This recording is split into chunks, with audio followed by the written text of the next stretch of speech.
surgical and non-surgical patient, there's a thing that the patient usually asks. Aside from the pain that they think of as tiis ganda, there are two more questions that that stands out. Like, Doc, how long is the healing period? And at the same time, Doc, if there's a downtime, what are those? Alam nyo, to be honest, revealing and answering those questions might break or make my pocket. Kasi sometimes, they opt not to do it natatakot. Okay? But then, finally, I'm so happy to meet LAVIEEN because this is the first BB lasers that we have. And again, I'm Doc Owen. You can call me that. I'm Doc Owen, and I'm going to tell you more about LAVIEEN and how it changes the game face in this cosmetic industry. Okay, so here is my agenda for today, and for all we know, LAVIEEN came from a phrase from LAVIEEN Rose, or directly means that it is life in pink, or what we say, something like in the English saying that to see something in a rose-colored glasses. Okay, it simply means to see life. But here in SvelTi, we usually associate it with a clear and pure skin. Okay? So, let me first introduce to you so that may idea tayo. For this cosmetic industry, we have two types of laser. We have the ablative type and the non-ablative type. So, this is the hindi siya magana. It's okay. So, the ablative type is it works by delivering an intense wavelength of light which removes the outer layer of the aged or sun-damaged skin. Whereas the non-ablative type, those that works by heating up the underlying skin tissue, take note, without harming the outer layer of the cells, but produces a collagen, or what we call collagenesis. And this LAVIEEN is made up of 1927 nanometer thulium laser. It is a new wavelength. Take note, a novel one, like the novel that we have now. And it is a new wavelength, more effectively targeting those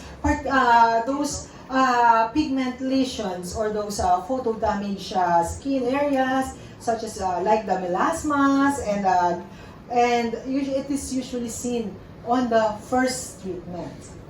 Okay, so given that we have the thulium laser, and with that kind of laser, LAVIEEN becomes a new player in the laser world and introduces us to its what we call sub-ablative mode.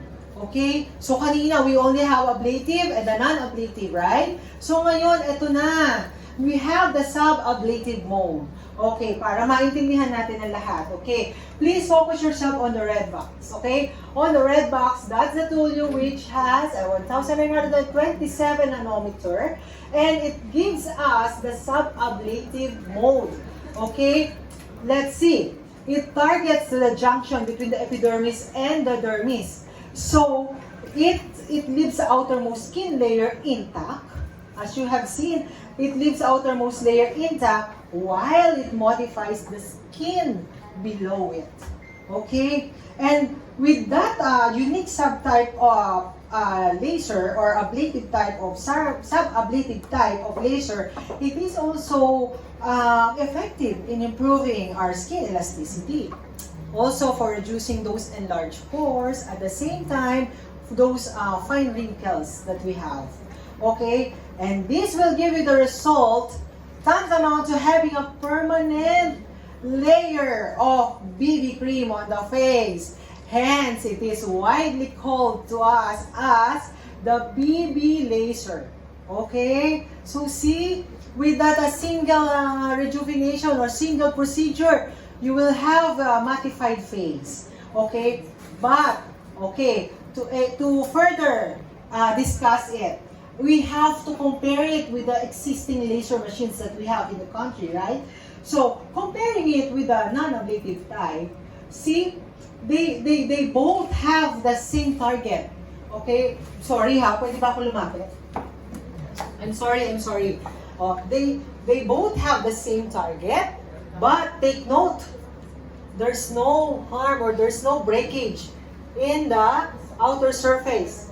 But again, with the function of non-ablative as mainly for rejuvenation, given that kind of denaturation or tissue reaction, see, mas maganda at mas effective, and at the same time, simultaneous niyang pinapaganda ang tissue beneath it.